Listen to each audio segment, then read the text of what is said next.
Hello. This is a Mindset Central special report from London. My name is AlexFate, and it is the 10th of August 2011.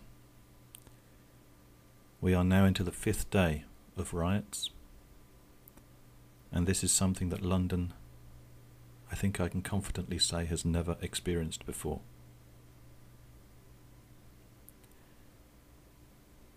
On my screen in front of me is a man called Mark Duggan. I'm staring at his face right now. He was shot some days ago by police, and many would say this is the reason that the riots have taken place. I don't agree with that. For those who have listened to Mindset Central, you'll know that I've spoken about the riots before. Not London's riots, but in other parts of the world. I've even said some things that may seem a little, I don't want to say crazy, but I guess some people would see it that way. For example, I've talked about the riots in Tunisia, on the north of Africa, and the violence happening in Iraq and Afghanistan. And I've spoken about how they have been, could be, all part of a larger picture.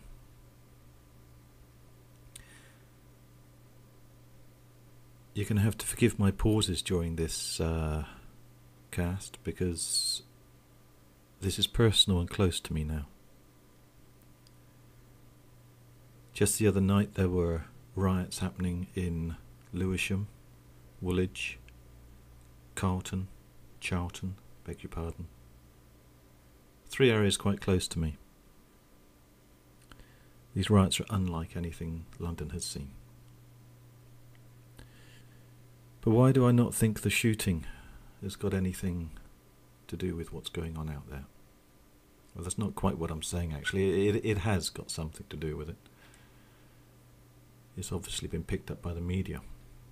But perhaps we should look at the other riots and consider what's happening out there, what has happened.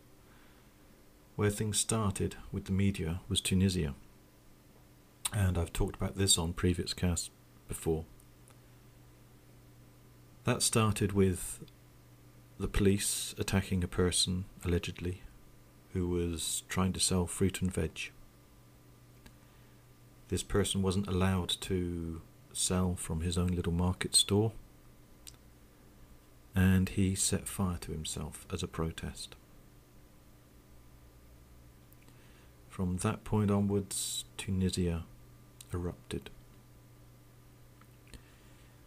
Again, I've said before that the media picked up on that, and it was quoted that he was not given permission to sell fruit and veg. Police restricted his freedoms. But it wasn't about that. You don't just set yourself on fire because you can't sell an apple. You do it because you can't see a way to live. The fruit and veg for that person was his livelihood, his way to survive, to feed himself. So the riots that happened afterwards came from a much deeper understanding.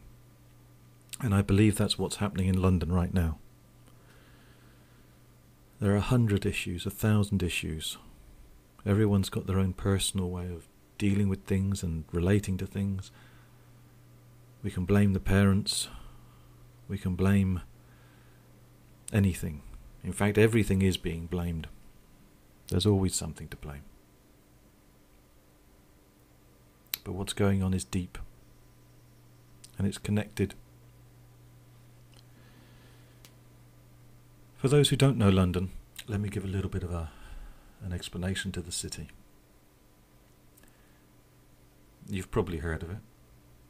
It's got a very diverse population, multicultural. I'm laughing because it's just been a phrase that's been used in the media so much recently. A huge population of people from many different ethnic backgrounds. Why is that important? Are we in an ethnic war here? No, I don't think we are. But I do think it's important. Maybe it has seeds for something later. But London itself, what many people may not realise, is a very large city. Large in the sense of the area that it covers. We have central London, which is where most of the tourists will visit. If you come here, you can see Big Ben, Buckingham Palace, Tower of London, popular places. But around central London is Greater London. Collection of many different areas, covering a very large area. And we've had riots before. Many cities have had riots. But this time, these riots covered areas in the whole of Greater London, and they moved from place to place quickly. They consisted of, for example, 100 youths, as that's what it seems to mainly be, going to an area, causing havoc, rioting, looting, destruction, fires. London has been burning. And then it's over, it disperses very quickly, and it pops up again somewhere else. A lot of this has been attributed. It's live what I'm saying here. To the social networks, especially Blackberries, which I find odd, but that's what's been going on.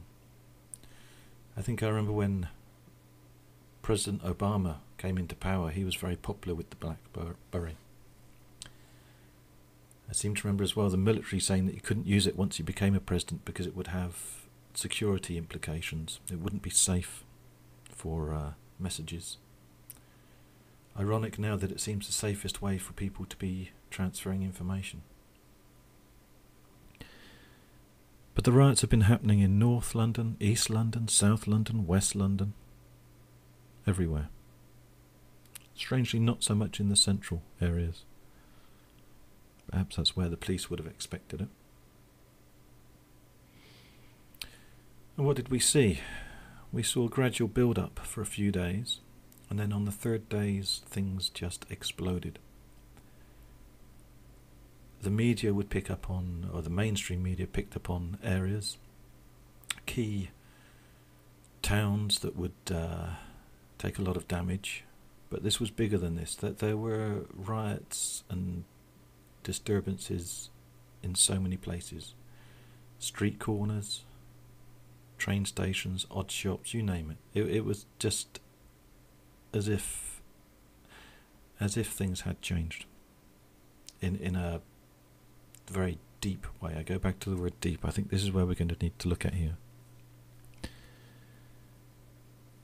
What was surprising at the time, on the third night, was the police response.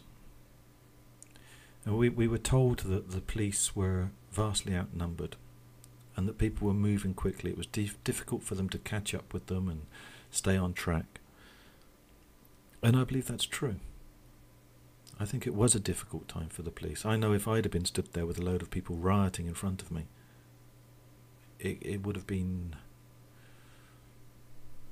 an interesting time. And I'm sure a very emotional and anxious time. But looking at the videos of that night, I've seen a lot of police standing, waiting. What I feel is a failure to respond. Is that part of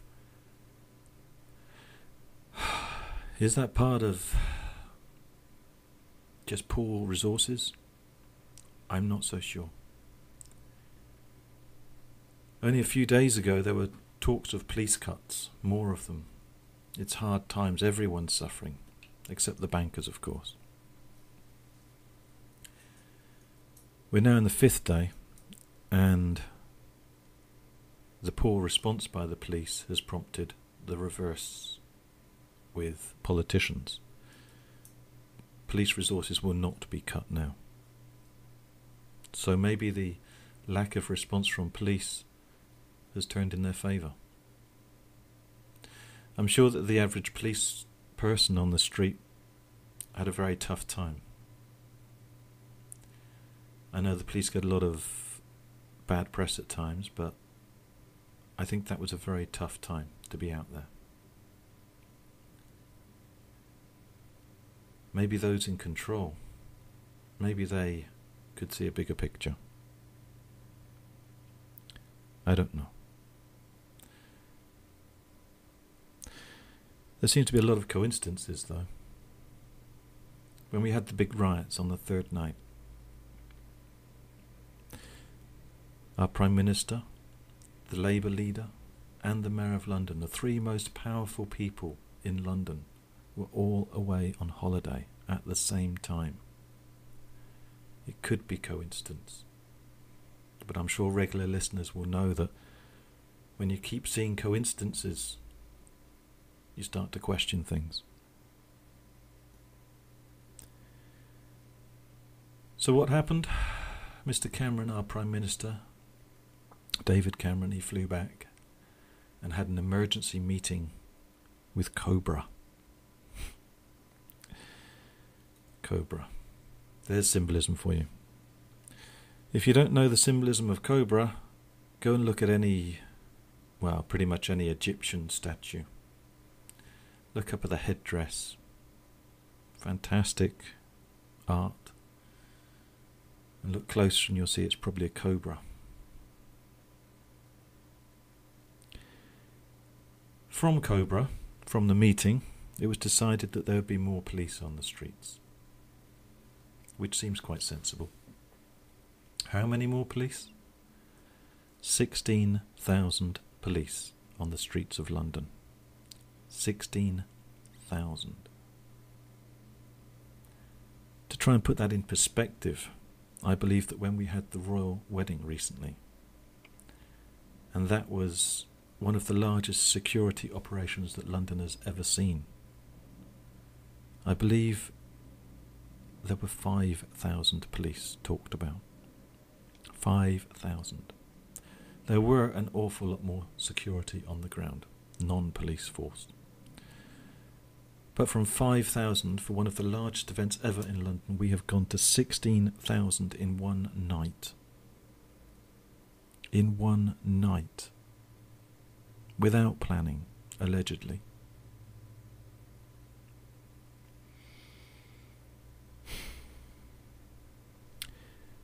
Today we're in the 5th day, and we've reached the point where people are reflecting.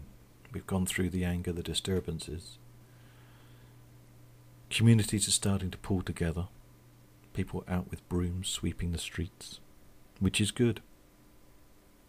It's very good to see the communities coming together. But the stronger the communities come together, they're doing it through a need. And that need stems from the communities having broken down. The more the community breaks down, the more the community needs to come together. Water cannons have now been allowed. Whether they're used, time will tell. After the third night, people were understandably angry. People's homes were burnt, shops, livelihoods destroyed, even shootings and deaths. From that third night, people were calling for soldiers on the streets. Some people even called for hanging. Duality. Last night, Apache helicopters were flying over South London. Or this is what I'm told. And there are still people crying out for martial law, calling for army, soldiers. And I have to question, what's the difference between a soldier with a gun on our streets or a policeman with a gun? I believe the answer for me is you phone a friend, and Big Brother will tell you the answer. Which leads us to where this is going. From the disturbances, there needs to be control. Problem, reaction, solution. I know many don't like that, but it's a very simple way to put things into perspective. It's not a new idea either. It comes from a Hegelian dialectic, an age-old philosophical idea. And it just means if there's a problem, such as the riots, people will call for something to be done. They will react. And if their homes are being burnt and they're scared, and that's what people are, they're scared to go onto the streets, then there will be a solution. And the solution at the moment is 16,000 police on the streets. But this is just today. This is short term. The question that we need to ask ourselves is, did people know this was going to happen? Are there people who could have predicted this? I'm many things, but one thing I am not is surprised. I have felt sick to my stomach at times, but I have never been surprised. And yet when I look at the mainstream media, one person after another is there in shock. How could this be? Where are the parents?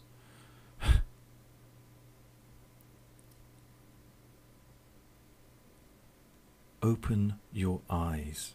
Look at the world. That there are riots and disturbances all over the place. In some countries, we're calling for it. When I say we, I mean the governments. We bomb Libya, for example. We urge on the rebels. And who are the rebels? Allegedly, they're even Al-Qaeda members. The people that we are meant or told to be afraid of. Now we support them. And for what? More regime change. There is nothing surprising here. If we, as a country, as a society, as humanity, if we go around the world bombing and killing and murdering, what are our children going to do?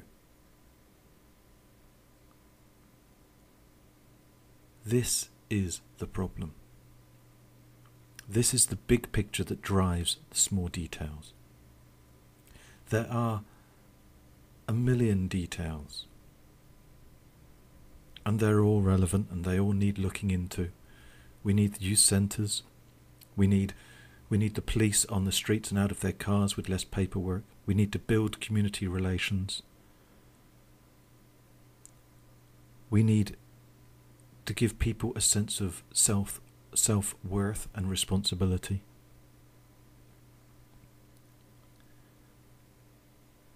And yet, we need to do this by setting an example.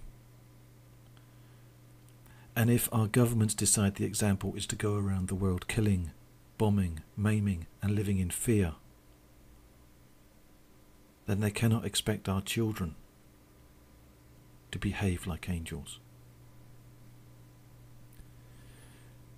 And I've spoken with some people, and when I talk like this, often the thing that comes back to me is, you don't condone the violence, do you? No, I do not. Having an understanding of something is not condoning the outcome. But through understanding, I believe we can change the outcome. Otherwise, we're just patching up wounds.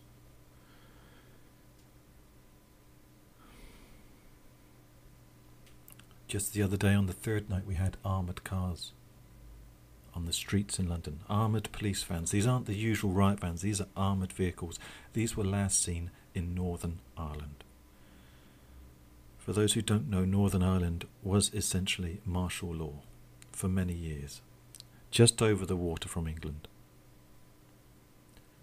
Martial law has always been close to this country. When I grew up, some of the areas I lived in, our cars were searched for bombs because of the troubles in Ireland. This was around 30, 40 years ago. It's not new. The only thing that's new is how we've been conditioned to see the world. Terrorism, terrorism, terrorism. I think we've heard that a few times, haven't we? I posted the other day 2 quotes, one from Mr. Blair, our previous Prime Minister, and one from Mr. Bush, America's President.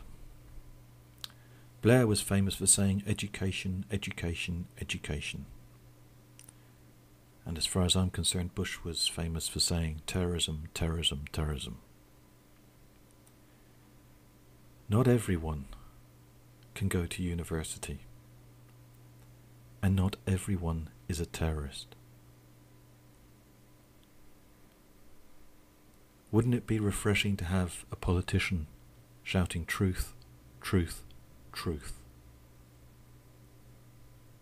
A little truth and a little honesty would go a long way right now.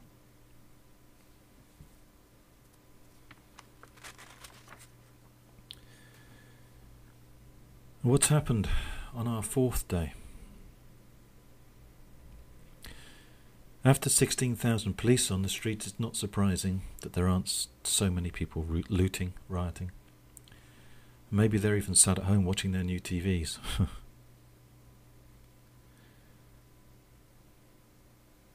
In fact, I'll tell you one thing that's interesting about the riots. I've been listening to a lot of local news.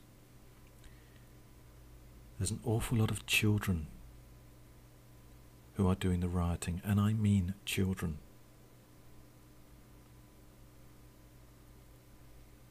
And what's even more disturbing, I've heard reports where, and this is almost hard to believe for some, I'm sure.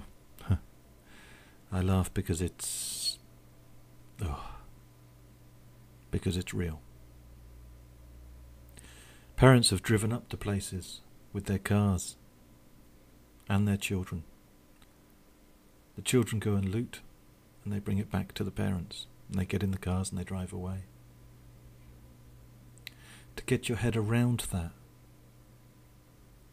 means you have to see the world a little differently. We have social breakdown here, and what we're seeing now, that's it. We are seeing it. It's not just happened. How on earth could hundreds and hundreds and hundreds of people from all over the country now suddenly take up and begin rioting? How can that be unless it was already there? Things have been triggered and we are seeing it. We are witnessing it. 1 week ago, it wasn't on our TV screens. People were oblivious, watching X Factor, having fun.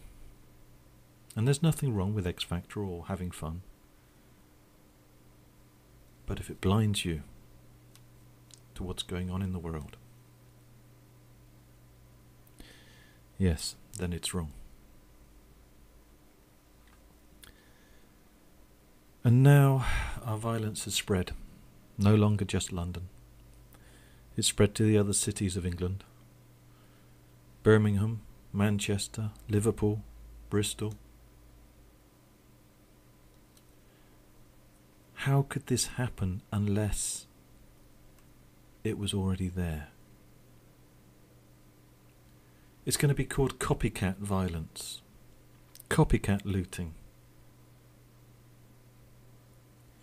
And people are copying. But I am not going out and looting tonight. I am not rioting in the streets. What makes the difference between someone who does and someone who doesn't? Our social breakdown has already happened. There are children who have not had a learnt behaviour from a parent or a guardian, and they have had no social interaction. The people who are screaming, "Where are the parents?" and "I blame the parents," they can't see it. For me to claim that us bombing and murdering in a foreign country has any impact upon what's going on in the streets in my city, if I said that on the news, I'd be cut off. I've seen a couple people say similar, and they were cut off. They're made to be fools, and they're not.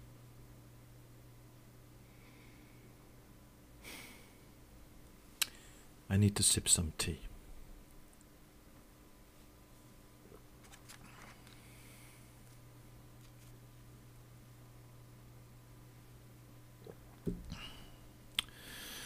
That's better. I was drinking a lot of coffee the other day. That made me a little bit too anxious, perhaps. So where are things going? As I said, we're on the 5th day. Well, one thing's for sure, this is not going to be a quick fix. This is not going to be a quick little skirmish in the streets. It wasn't, and it won't be. It will not be. How can it be? As I said, this hasn't just happened. It's just become visible for most people. The people already felt disillusioned, and the fear that is put into the world, they've just soaked it up.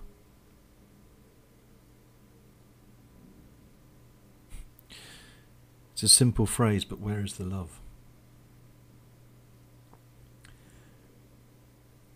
Just imagine if we'd been talking to the world and making friends with it. I wonder how our streets would be then. Perhaps some will think I'm being idealistic. I don't think so. I propose real things too, tangible things that most people will see. But if we don't look at this big picture, we are never going to live together.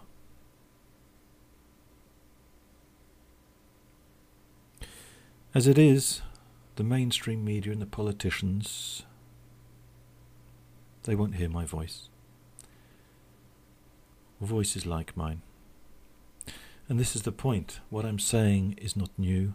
I'm not the only person. Others have said similar things, but they're not heard. We're ridiculed. And so London burns.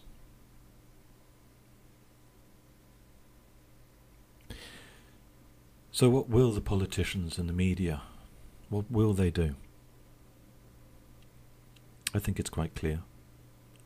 They'll use the same techniques. They'll repeat the same failures. And they'll do it harder and stronger. And the tensions will still be there. They will not go away. Regulation. Regulation, regulation, regulation. I suspect that will become a mantra at some point. Our freedoms will be taken away to make us feel safe, maybe to give safety. Maybe by taking our freedoms away we will actually be safer.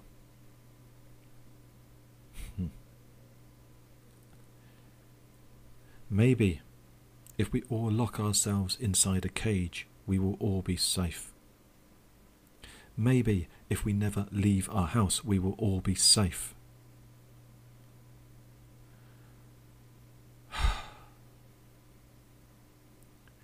We need to be safe, but it is only part of the picture. If we remove all of our liberties, all of our freedoms, we remove part of our soul, part of humanity. But it's going to happen. As I said, most of these riots were organised through social networks. They are going to become more monitored. We are going to become more monitored. On the streets in London, we live in CCTV world. That's going to be shown to be effective, not in stopping the crime, not in making us safe, but in identification, in rounding people up afterwards. And people will feel good from the rounding up. Just like some Western film where the sheriff goes out with a posse to get the bad guy. People are going to feel good with it. And that will allow more surveillance to take place. More filming. More identification. Biometrics. No privacy. No privacy. And I do not mean privacy to hide terrorists or to hide a bomb. I mean privacy to be human.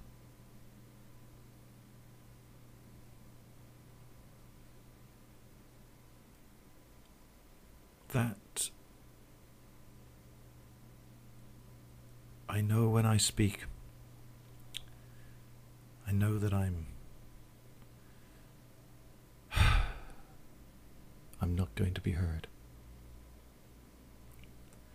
So our privacies will be removed, our freedoms will be taken away, and we will feel safe. And of course, at the moment, the big place where we are more free than we have been in the past is the internet. Net neutrality has been a big topic for a long time. Social networks, the internet, mobile phones, these are due to be more monitored. I hear the words nothing to hide, nothing to fear in my head.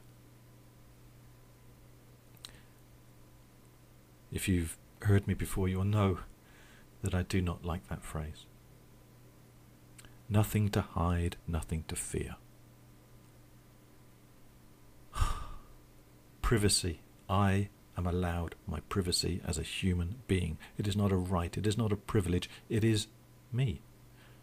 I have done nothing wrong. I have no need to give you anything. If I do not treat you unwell, if I am causing no harm, no injustice, I am allowed my privacy. I know there will be people saying that I have to sacrifice that for our safety, that the world has changed. And they are wrong. But their voice will be heard the loudest. The mainstream media and the politicians will make sure of that. Nothing to hide, nothing to fear. Do people understand the world that we live in?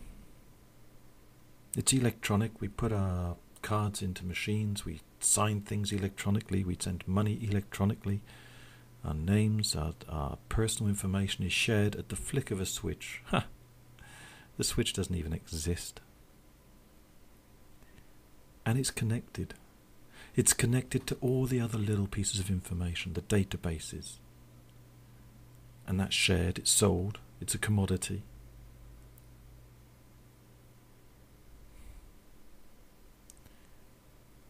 It's not a world that I want to live in. And don't get me wrong, I'm not against technology. Embrace it. But how we use it. Have we really sat and thought and decided as a society, or are we led by it? Are we told technology is our saviour? Because it's not.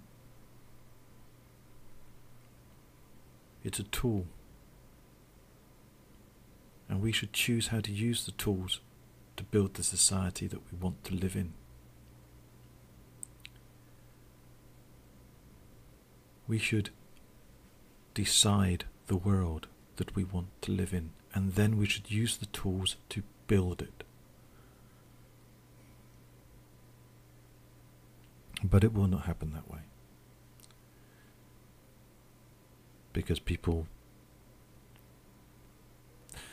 only, I used to say that children could only see their streets. They were blinkered.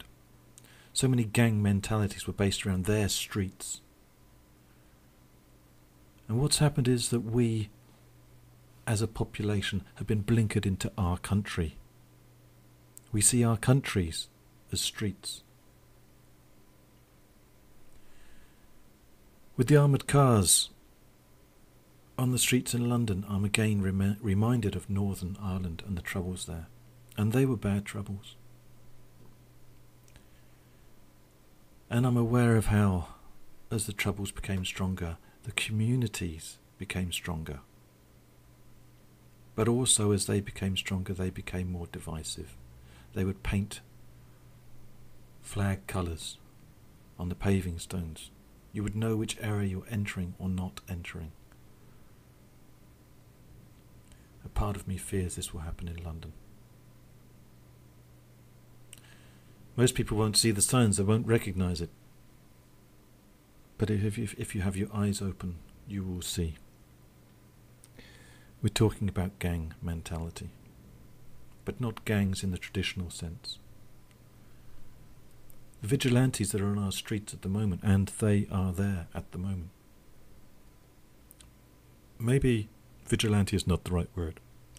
These are people who are out to defend their property, to defend their livelihoods. But from that, we are building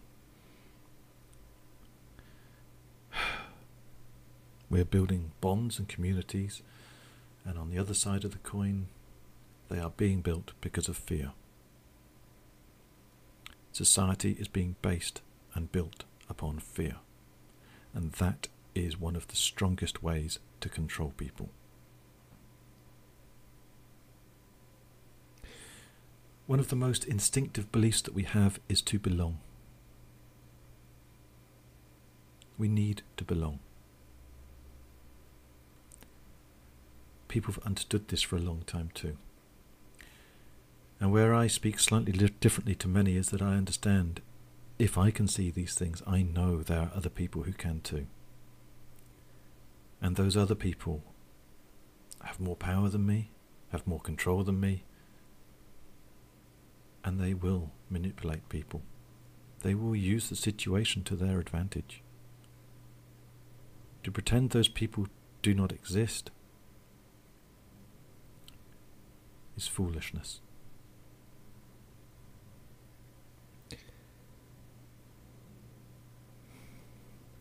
But I don't want to say that it's all doom and gloom. It's not. Because a society is based upon people working together. That is what society is. If everybody was out rioting, there would be no society. There would be a collection of it would be a mess. I don't want to use the word anarchy. I don't want to use many words. But it would not be a society. A society is held together. It's a bonding. And it's most people desiring to work together in order to live, to survive, to function. Maybe they do it because they're scared. Maybe they do it because they love. Maybe they just do it to survive. But they work together. And so London will continue. But what we're seeing here, as I've said before, is different. It's not if London will continue, it's how it will continue. And we should not be foolish enough to believe that we are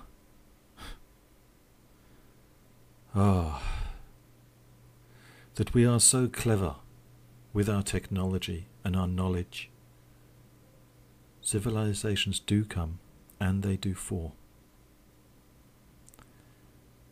I don't think we're there yet.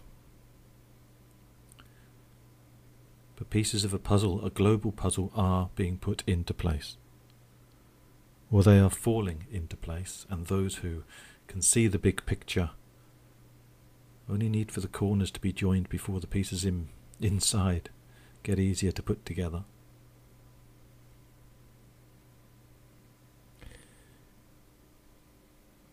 I wonder what would happen if this happened, these riots happened in America.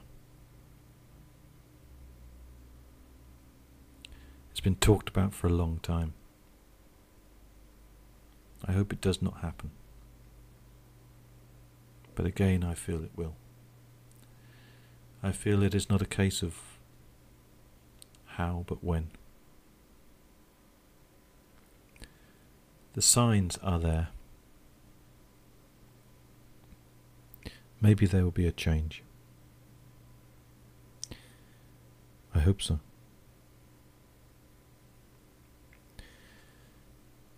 I posted a clip on my Facebook wall the other day. I gave many different comments, many different statements and thoughts on how I was feeling as the riots were taking place. And then I thought enough, and I posted a simple, primitive clip to do with the War of the Worlds, the musical.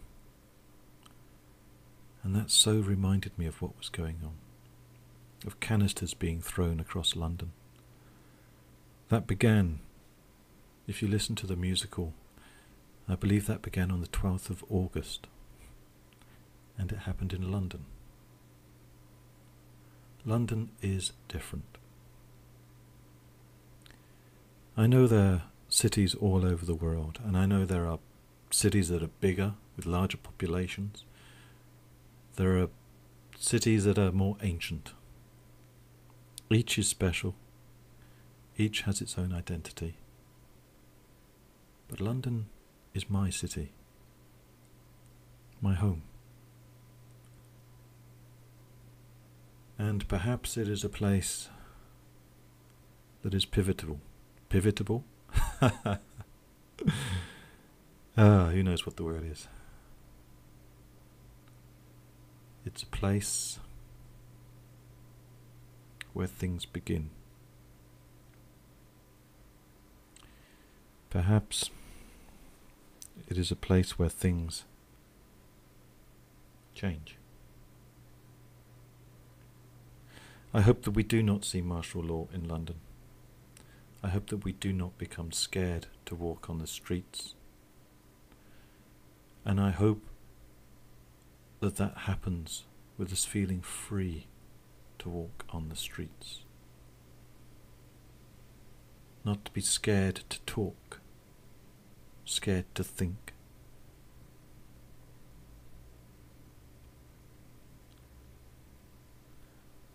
I heard someone on the radio speaking about the children that were rioting, and they called them our children. And the presenter said that they're not his children wouldn't behave that way. And they were both right. But the caller understood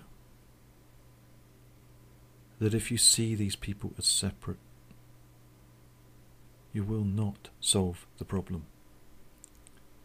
It's like a person is drowning in the sea, and you can both see they're drowning. And the presenter would be there saying, swim, swim harder. But they can't swim, they don't know how to. And you just say, well, you should have learned to swim. Swim harder, keep going, try more. Don't give up. And the person's drowning.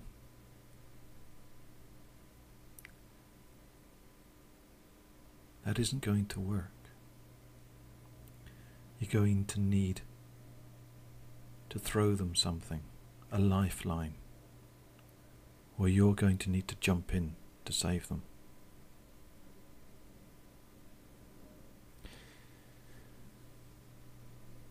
But we are on our 5th day. This is going to be a long drawn out situation. And I don't mean the riots, I mean the people, how we come to terms with this, how we deal and evolve, how we become more repressed to feel safe, how we accept the loss of our freedoms to feel safe.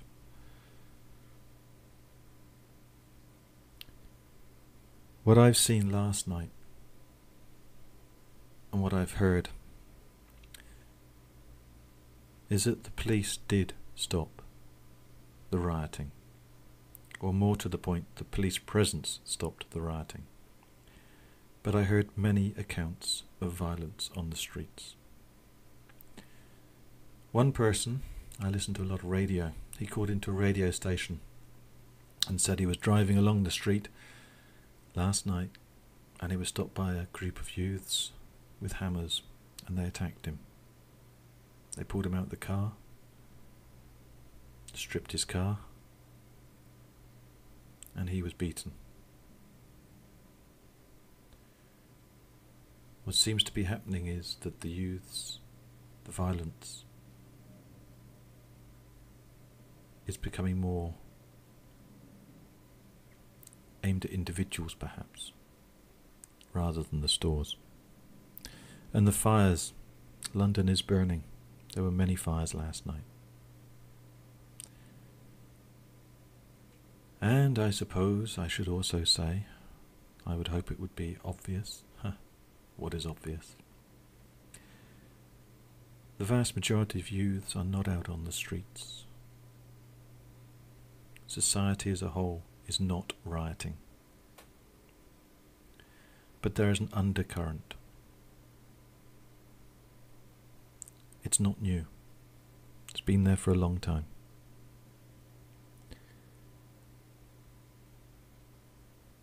I think the one thing we can do at the moment is breathe. Just take time to breathe.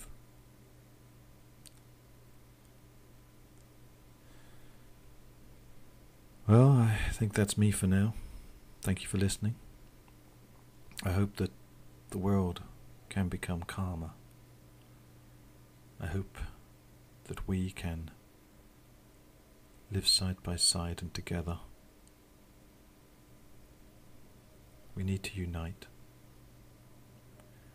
We are all living in the same world. Even if we have our different perspectives, we are together. So stay safe and